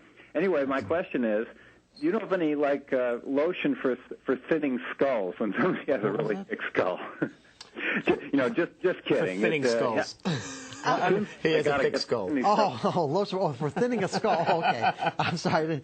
Is there a lotion? Is that what you're saying? Right. Oh. How do you help a thick skull? But so is there any way other than the hard way to get through these lessons that I guess most traders seem to need to get through? Nothing has to be hard. It's just truly. I've learned that nothing has to be hard. It's just a matter of how strong your desire is. In other words, if you can, and this is one of the reasons why I'm even here in the first place, that if I can say something that makes this connection between where you're at right now and where you'd like to be, more tangible, then let's say the enthusiasm that you might generate to get there will be enough to cause you to focus on whatever it is that you need to do to get there. In other words, to take take your goal or your objective, break it down, or create a process for yourself, break the process down to its smallest incremental steps, and then just take one step at a time. So it doesn't have to be hard, but you just have to really want to do it, and that wanting has to be genuine. You can't give lip service to that desire. It has to be genuine. And really, and this is really good. I mean, this is really the secret. That when I say it's genuine, what that means is that whatever you need will come into your life. I guarantee you that. If your desire is genuine, whatever you need will come into your life. And that's because we have the power within us. That's right. To bring it out. That's right. Okay. Right. We have another caller. It's Rich in California. Hi, Rich. Morning, all. Morning, Mark. How you all doing? Hey, Rich. Good. Hey, Mark, I want to thank you. Boy, you've really made a big difference in the way I trade, too. And one of the things I found was that it forced me to create a worksheet that I follow so that I could follow 20 trades at a time. And I really am following your system to the T. Some of the things that I found that it's done for me is it's made me see my mistakes because they're on paper. Yeah. It's also helped me stay very consistent. And what I'm finding from the consistency is once I get through a certain amount of trades and I go back and now that I have a record of each trade, I look and see what consistently was going wrong, what was consistently going right. Mm-hmm. I then make adjustments for my next 20 trades. The other thing I'm finding now that I'm really becoming very profitable is that I could actually get into what some other people would consider more risky trades, but because I'm staying consistent with my stops and my strategy, it's not a risky trade to me because I know those stops are going to take me out, and it takes the emotion out of it. Right. Perfect. I wanted to thank you for everything. Yeah, you're welcome, Rich. I thank you for calling and sharing that with us. It's like one of the things that you're realizing is that when you take a consistent approach, which most people don't have, they actually have a random approach and don't know it. But when you take a consistent approach, you're learning what works and what doesn't, and you become confident in your ability to be able to assess that. Whereas with people, they're taking a random approach. They don't ever learn what works and what doesn't because they're using an unlimited number of variables to generate a trade. In other words, when they get into a trade, when they get a signal and they start building a case one way or the other to either take the trade or not take the trade, all the let's say the rationale that they're using to build that case or to take it or not take it are these unlimited variables that they're adding into the equation, which prevents them from ever learning what works or what doesn't. And correcting the proper thing. I mean, you can't tweak a variable if you don't know what variable you changed. Absolutely right. Well, Absolutely Mark, right. I think it's wonderful that Rich called in. We have a stack of emails, and a huge number of them are not questions for you. They are thanking you because they have read your book, they've watched your DVD, and they are on their way to, making better trades. So that's wonderful. Wow, thanks. We have an email here from Roger in Toronto, and he says, "I like to thank Wise Trade TV, the Wise Trade TV team, and Mark for this wonderful enlightening session. Timing is perfect now. I'm in the state of disappointment because of big losses. My question is how a strong and carefree mind, which is a consistent state of mind, can analyze the randomness to create the consistency. What do I have to give up to change my way of thinking?" There's that question again. Boy, analyze I have to read that question. Can I see that question? Yeah, it's my question here, right there, Jared. There you go, Mark. He's referring to accepting randomness to create consistency. How strong and carefree mind, which is consistent, I can analyze the randomness. Here, first of all, as I kind of break that question down, you're not analyzing the randomness, for one thing.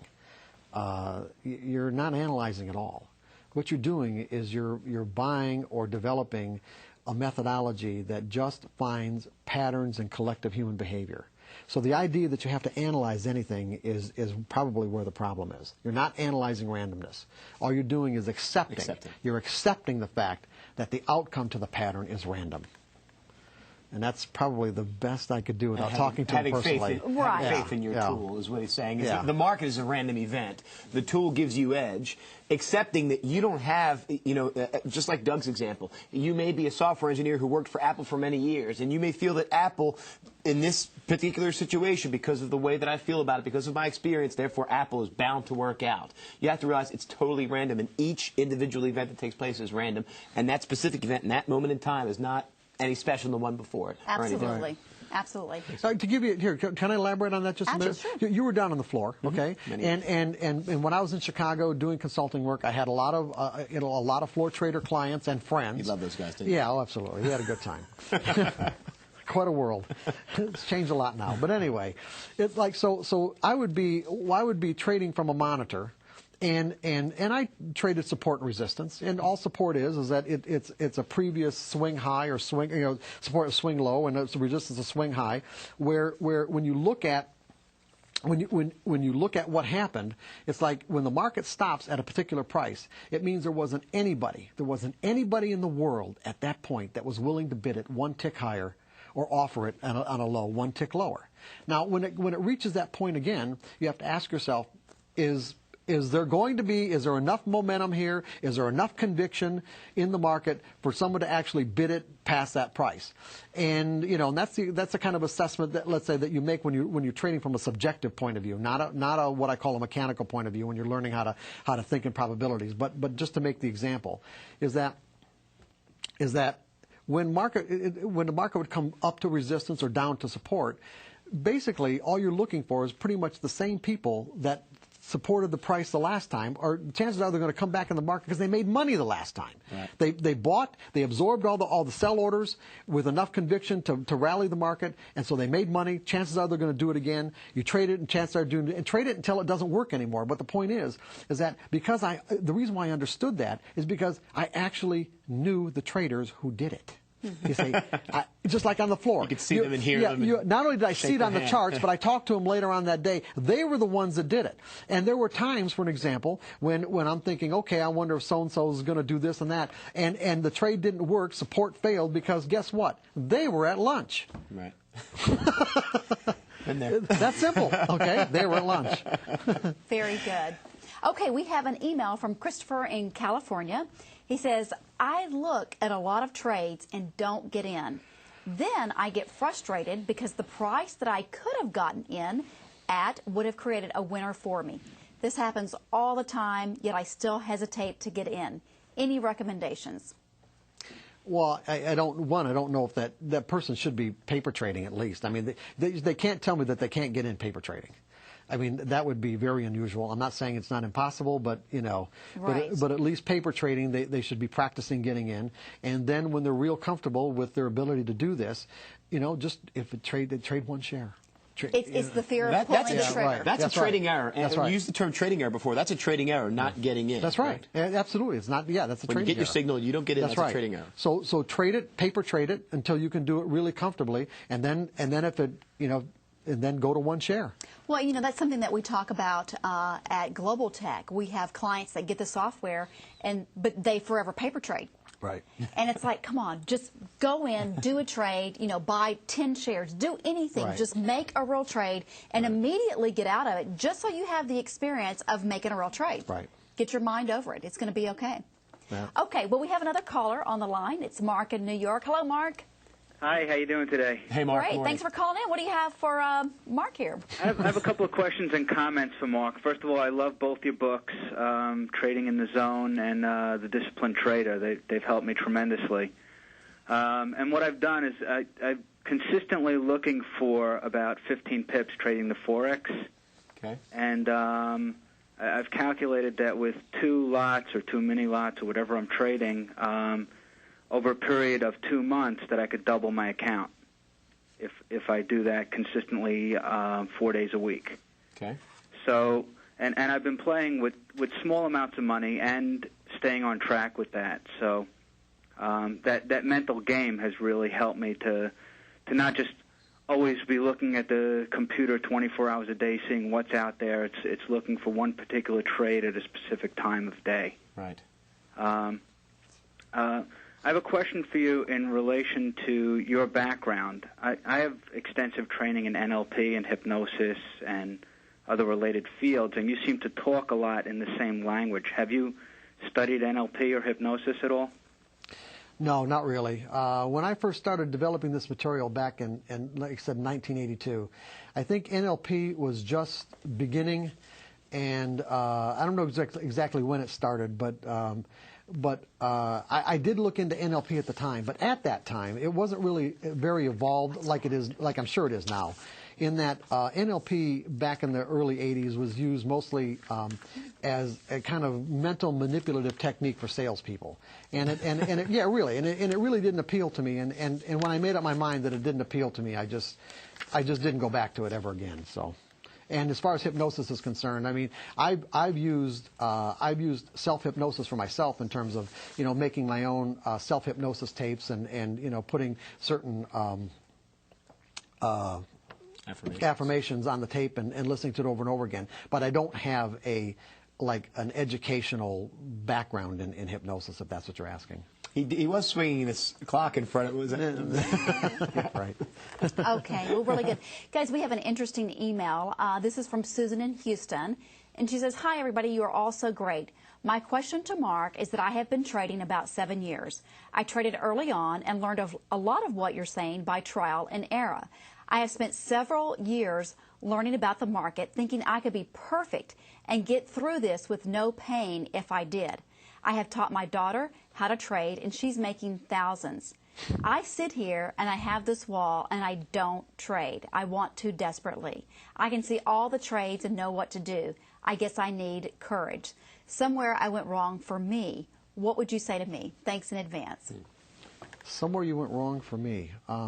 She taught her daughter how to trade successfully. She knows what she's doing, but she just can't. She doesn't have the courage to do it. Was this an event that stopped her from? No, I would say it's she's probably so much of a perfectionist that it would make it extremely difficult. But people who have a tendency to be extremely, you know, oriented towards perfection would find it very difficult to trade, because you really have to think in probabilities, and a probabilistic mindset is almost the exact opposite of a perfectionist mindset.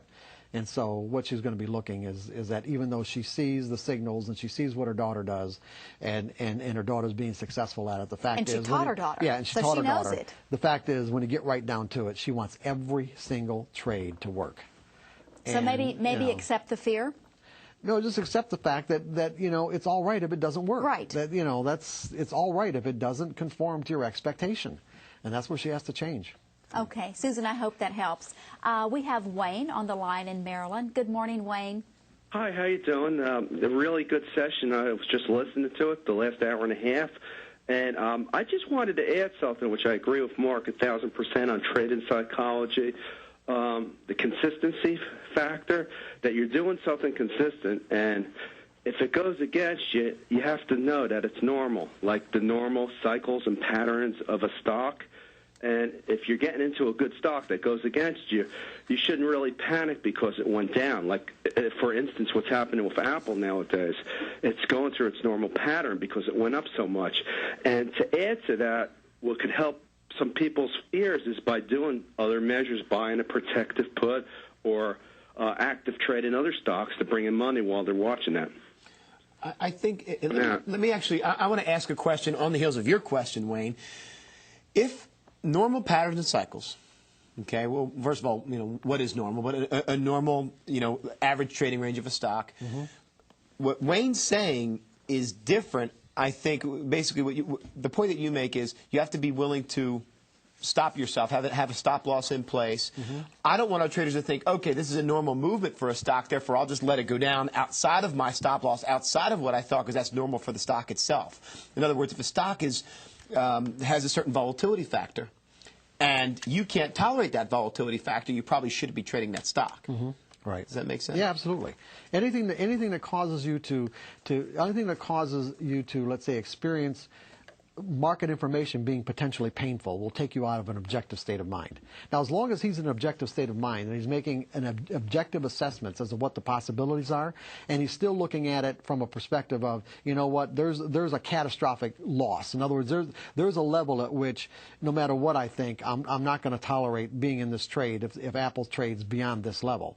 Then he's fine. He's making what I call subjective decisions. In other words, you can trade mechanically, you can trade subjectively, and subjectively analogy would be people who play Texas Hold'em, for an example. When you start playing poker, what you're doing is you're playing your hand. And you're not really, because you're learning, you're not really paying attention to what possibly other people are doing. But actually, you'll eventually evolve to the point where you'll play your hand in combination with what you learn about the way other poker players at the table are behaving. In other words, they're tells. And then you'll get to the point where you can actually not even have to look at your cards, you're just going to play the players. You can evolve as a trader to actually trade in a way where you can trade subjectively by asking yourself several if-then questions and determine pretty much what people are thinking in a way where you can make these objective assessments about what the potential is for a particular stock or commodity or whatever to do what it's going to do. But at the same time, you always have in mind, what does the market have to do to tell me that whatever I think isn't working? So you've got your basic objective criteria, right. And once you become more advanced, you can use the subjective mind to influence. Right, but I would not suggest people get into subjective trading until they've got this mechanical part down pat. Right. Absolutely. Otherwise, they're just going to get really screwed up. Yeah. Absolutely. Okay, well, we have another caller on the line. It's Kevin in Florida, and this is your first time calling. Thanks for calling in, Kevin. Hi, Susan. How are you? I'm watching Wise Trade. It's first time caller, so I'm a little bit nervous. Oh, welcome. I'd like to say hi to Jared and Mr. Douglas. The question I have is that, I've been trading since November of last year, paper trading, and then I went live trade in October. I was listening to Mark, and I've been reading his book, Disciplined Trader. The question I have for him, he said that don't think on your trades. The problem I've been having is that you seem like you have so much information, Wise Trade, and then I'm watching CNN on my TV. I have a laptop which I'm watching my trading company trading my stock, right. And it just seems like it's overwhelming. And he come out with just a simple thing, don't think when you trade, but you're getting all bombarded from Kramer on CNN, and you just don't know where to go. Sometimes. Is there any way where you can just, settle your mind down to where you can just go to one area and take information? I don't know if you understood. No, I understand exactly what you're saying. You're right. It's overwhelming and it's completely unnecessary. Wise Trade and Wise Trade TV. No. You know? No. What I'm saying is that pick whatever edge you're going to trade, and do not expose yourself to all the extraneous information surrounding it. It isn't necessary. The edge is either going to work or it's not. And if it's a good edge, it's going to work a higher percentage of time that it's not. And all the other information that you think that you need is not necessary. Yes. And when I say don't think, I'm not saying don't think about the risk. Don't think. In other words, I'm saying yes. Think about how much it's going to cost to find out that trade's going to work. Think about a profit, a way to take profits. But as far as the relationship about what you need to think about when that edge appears, is that there's nothing to think about. There's nothing to consider. There's nothing to evaluate. There's nothing to analyze. Some of the most successful, I'm going to chime in here, some of the most successful traders that I found were very, very simple and straightforward to the point. They had one tool, they acted on it, period, at the end. Right. All the guys that aren't making money, I can tell you that I remember specifically, there was this one guy, I'm not going to mention any names, I'd walk into his office, he had Bloomberg, bar charts, all these 15 million screens going on, he's analyzing, picking, I see him in all this. And the guy's driving around a 1982 Honda. This is 1998. He's got a 1982 Honda, and and what you drive doesn't mean anything about what kind of money you're making. But the guy just couldn't make a buck. Right. And he would commit all of his money towards these types of tools that cost thousands of dollars a month, and just couldn't make a decision because it was just an overload for him. Well, and I know that a lot of people that are new to Wise Trade and watching Wise Trade TV, I mean, we talk, a little bit about, be aware if the stock you're about to trade has some news story on it that could affect if it's earnings or, some big drug announcement. But for the most part, keep it simple. Yeah. Can I interrupt you just for a second, Sue? Because what you're bringing up is really important. What you do is you take that news story and factor it into how much you're going to risk. Right. Factor it into where you set your stop. Exactly. Very good. Yeah. Okay. We have another caller. It's Molly in California. Good morning, Molly. Good morning, Hi, Susan, Molly. Jared, and Mark. Good morning. What question do you have for us? Okay. Well, first I want to tell you thank you to Wise Trade TV for bringing Mark on the show, because it's really helped me a lot. My question has to do with what he was first talking about. Are you there? No, we're here. Okay, sorry. I started looking at the TV. I'm so sorry. Okay, he was talking about what a pro sees. He said a pro sees his entry. If you could just go back over just what else the pro does. After he sees his entry, what does he do? I got the part where you said he has a money plan, but what else does he do? He acts. Immediately. No, really, it's pretty simple. When a professional trader, when his edge appears, he doesn't think about whether the edge is going to work or not. But what he does think about is how much is it going to cost him to find out if the trade's going to work. In other words, he assesses the risk, puts the appropriate stops in the market, and develops a plan for how he's going to take his profits if the trade goes in his favor. Does that help? Sure. You're saying he actually goes in, puts his stops in place.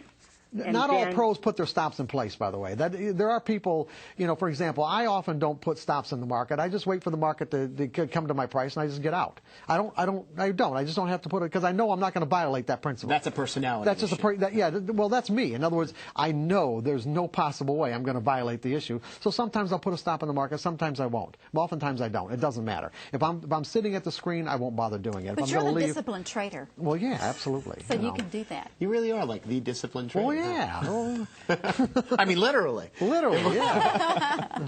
Okay, well, we have a good email from Bruce, and it says, wonderful show. I find myself making a few trades successfully, and then I have a larger losing trade. Sometimes it is caused by a sudden market move on the opening, which I am hoping that market will come down to my entry, or even worse, where I had my original stop loss.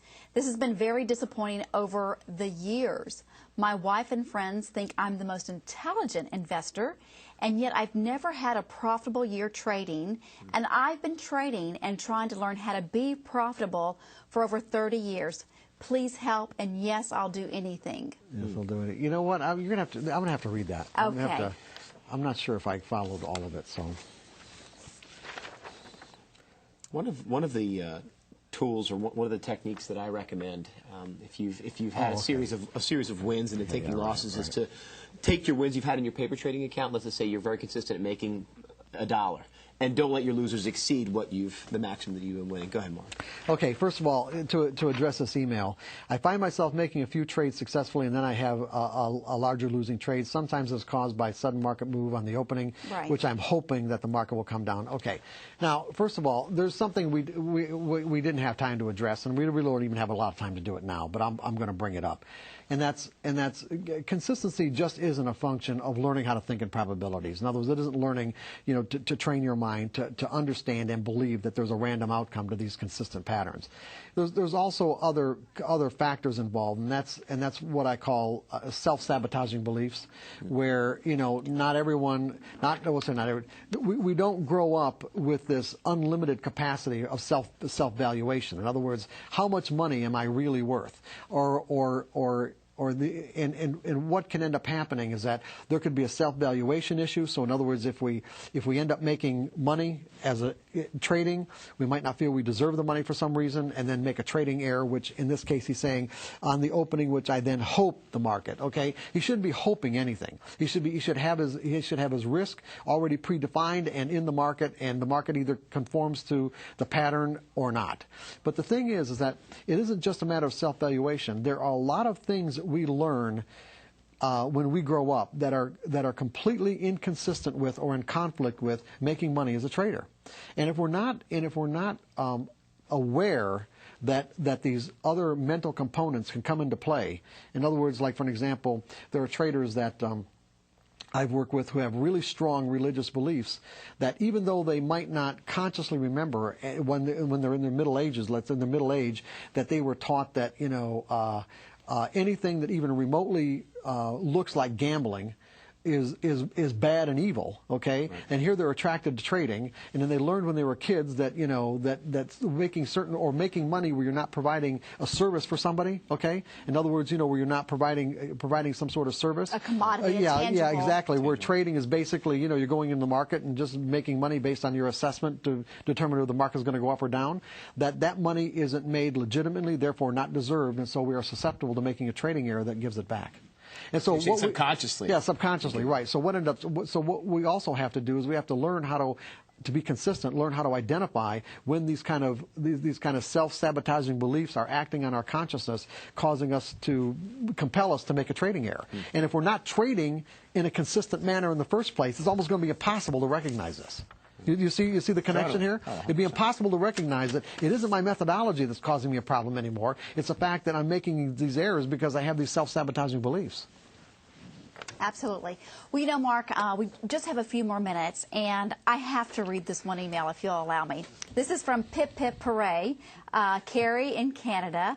And she says, good morning. I just had to send a note to say thank you very much to Mr. Douglas. I just finished trading in the zone last night, and I'm totally overwhelmed.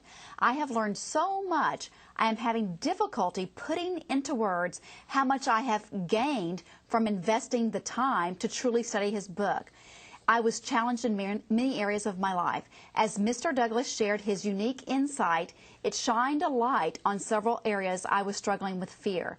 This book has started a process that I sense will change my life. I am now excited about trying new things, letting go of discouragements, and switching negative energy to positive energy, thoughts about the past experiences that were choking my ability to move forward. I know it will take me time to apply this to my trading, but I'm actually excited, not petrified. I want to encourage anyone who is considering purchasing the book or the training set. The amount of information, the life lessons, and the passion with which it is presented has the potential to bring on transformation.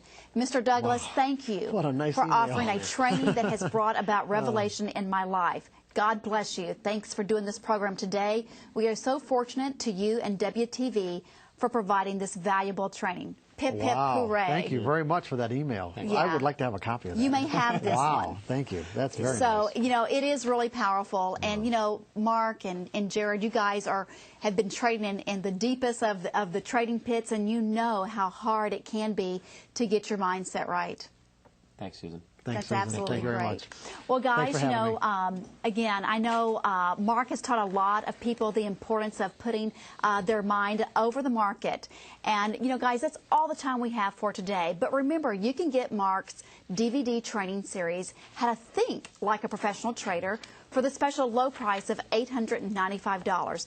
That is $400 off the regular price. So call and order. Call 1-888-304-8881, extension 1, or go to wiseminds.com. And remember, the first 50 people to order will get an autographed copy of Mark's book, Trading in the Zone. For Mark Douglas and Jared Levy, I'm Susan Dufour. We wish you all the very best in your trading.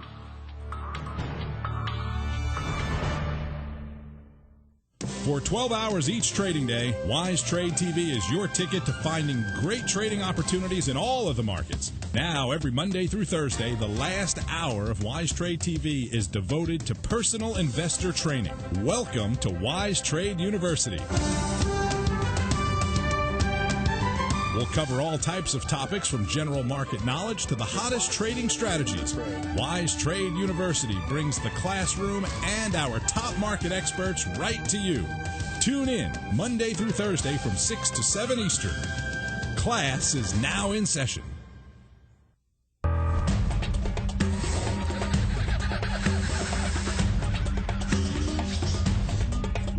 What is a swing trade?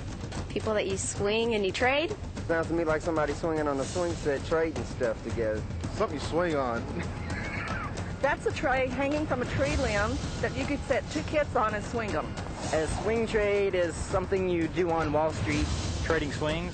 Like this kind of Wall Street or something. Swing trade? Well, it's like when we're plumbing and we put a joint in the air and we swing it around like our boss don't want us to. I imagine you jump from being a carpenter to being a plumber, to some other trade. Swinging. Is it when you trade partners in swing dancing?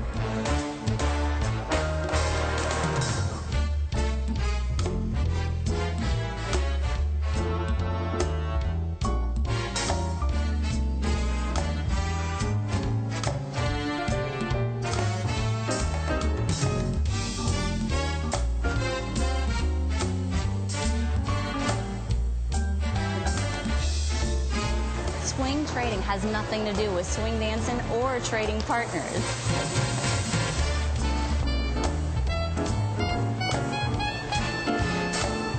It actually has to do with trading your stock issues for less time than you're used to.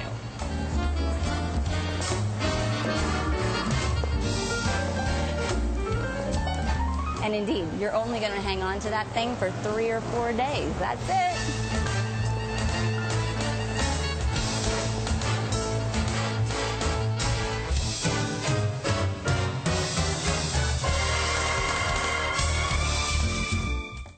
Of course I watch Wise Trade TV. I love Wise Trade TV. It's like a partner. It's like somebody who's there with you. They care about what you're doing on your trading. It's my friend. It's my support. If you have a question and you're not sure about something, you can call in, you can email, and your question is answered. It's exciting to be part of it, a live part of it. You learn something every day. If they're serious about wanting to trade, they need to watch the program.